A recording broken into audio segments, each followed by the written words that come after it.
I'm a journalist based in Paris, and I just wanted to share a sense of disappointment that I feel about a lack of vision that I've heard during the course of the day, including in this panel. We've heard about bronze medals, going for bronze. I mean, that's really not a very exciting message to convey to Europe.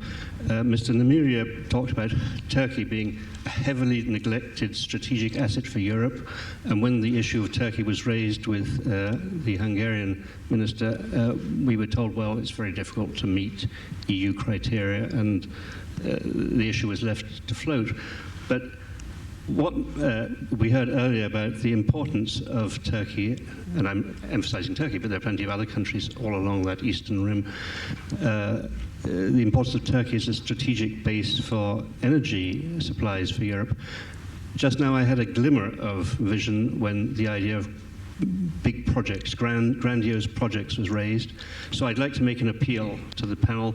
Let's have some vision. What grandiose projects could we see for this region? And what about Turkey? Let's grab the bull by the horns, or the elephant, or the rhinoceros, what it is. What do you really have to say to the leaders of the European Union about what they should be saying about and to Turkey? Thank you.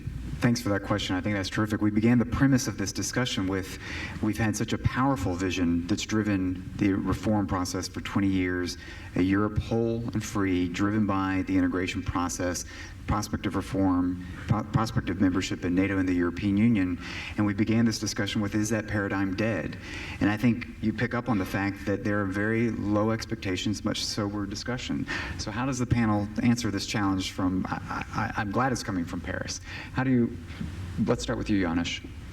So related to the question, so that it is obvious for everybody in Europe, so that Turkey is strategically a very important place. It is a certain bridge between Europe and Asia, and most of the European Union countries and most of the European Union leaders are open to integrate Turkey into the European Union. But the European Union membership is to getting the European Union membership is a very long process, not because there's the bureaucrats, they do not like anybody. It is because the conditions are so comprehensive and there are so many details. It was in the case of all the countries. It was in the case of my country. It is in the case of Croatia. All the negotiations used to be, so that's, they needed many years, so a decade. And between European Union and Turkey, there are ongoing negotiations. So the speed, I hope so, they are able to provide, you know, so there's the greater speed. And I think so that the process is going, that's the negotiation proceed, and so we will see the results. I think so that's for me, as I used to live in Turkey and I know Turkey well, so I am aware of that Turkey is a very important country for Europe, and the Turkish history and even the Ottoman history is a very Europe oriented, by the way. Janos, I have to say, to American ears, it still sounds like a lot of process that does replace the vision, that we're scared to embrace the vision, and we throw on that then a lot of process. I want to bring in Iulian here, because your boss, President Basescu, we've seen him come in, barge in to the Oval Office, throw down a map of the Black Sea, underscore the need for Europe to see the Black Sea as a European body, not the border of Europe. But where is that vision? We've been talking about, do these projects, do small projects substitute for vision today? How do you take this question? I think that the strategic importance of the Black Sea for the West is quite clear. The answer to the question of from our colleague, I think, is to see Turkey as a member of EU and Russia as a member of NATO. That's clear. That's clear.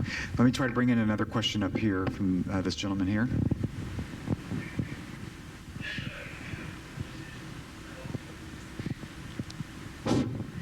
It does work.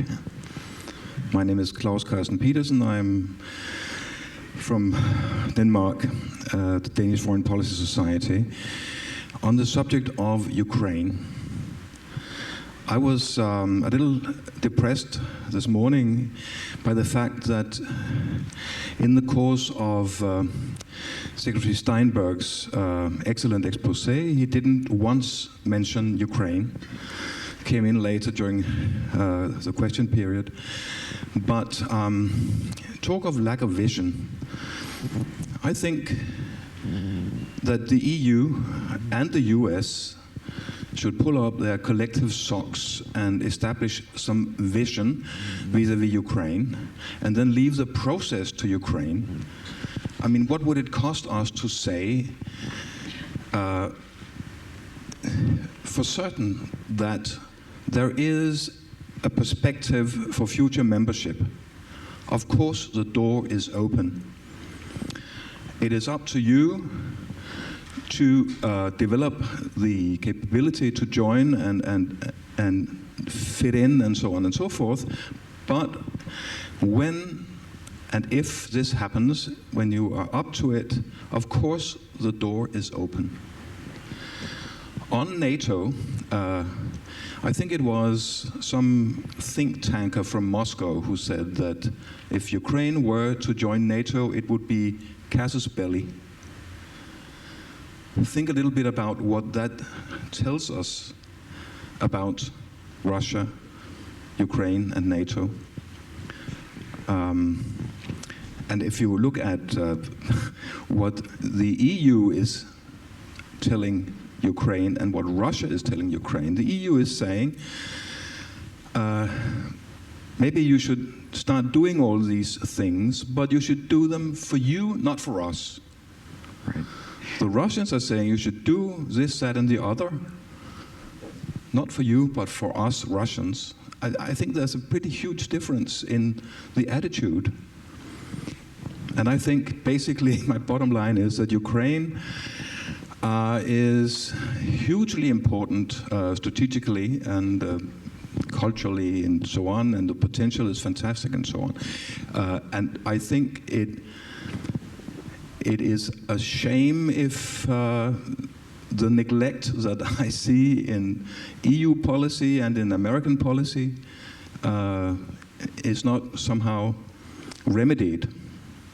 So this is a voice, this is not basically a question, it's a suggestion that we take Ukraine a lot more seriously than we have. Thanks for your comment. I love it when a panel of Central Europeans is outflanked by a Dane and a question from a Parisian. This is terrific. But I do want to redirect that as a question towards Peter Balazs, who had responsibility as a foreign minister.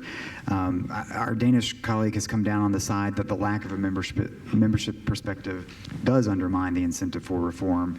So what is the harm? What is the harm? You led with the point that it's time for us to digest the last rounds of enlargement, but what's the harm of the European Union saying, sure, there's a viable membership perspective if the country makes these reforms? Well, first of all, in the Lisbon Treaty, which is the most recent version of our basic treaty, the open gate of the EU has been reconfirmed. We have Article 49, which is repeating the old provision that all European countries may apply. The EU is open. Now, the question is the intentions of the Ukrainian government. This is the question for the time being.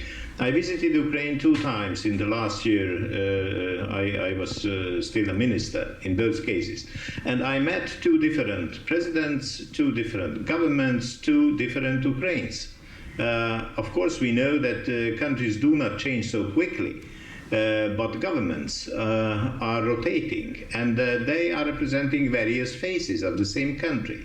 So I think the EU is dead, the EU is a stable institution, wait and see, and in the meantime I try to give some ideas for filling with good projects the time in between. And I would like to react shortly to the Turkish question as well.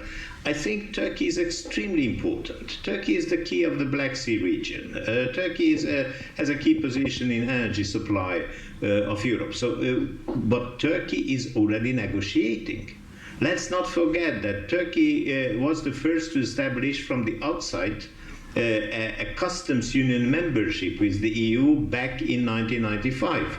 And 10 years later, 2005, Turkey started accession talks, which is the closest possible relationship with the EU. Now we are negotiating our common future.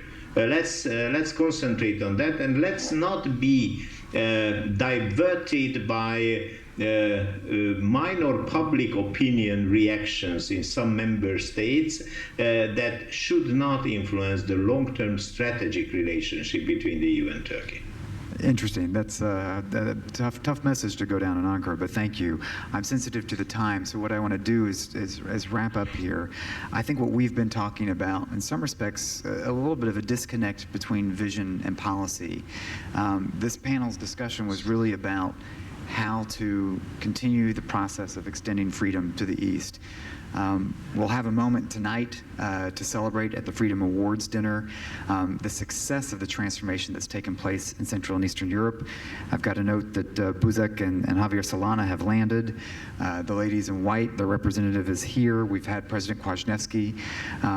Please be sure to join us here tonight for the Freedom Awards dinner, where we can look back a little bit to thank those that played such an important role in ensuring that the prospect that we matched vision to policy to deliver freedom, stability, security, prosperity in Central and Eastern Europe. And I think this discussion, this panel reminds us that our job is not done. That task still remains. And I think in a year coming up in which Hungarians and Poles will lead the European Union, the Slovaks are head of the V4 right now, that Central Europe has an important role to play in keeping this issue, keeping the issue of completing Europe on the transatlantic agenda, and reminding us that we still have work that matters to be done, and to remind the United States that if we want Europe as a global partner, we can't be an uninterested observer. We're invested in working with Europe to help complete the business on this continent. I want to thank my guests for joining. I want to thank you for your thoughts. You did a terrific job of laying out some of the challenges before us, and particularly the audience for challenging us to think a little bit more visionary about this. Thank you.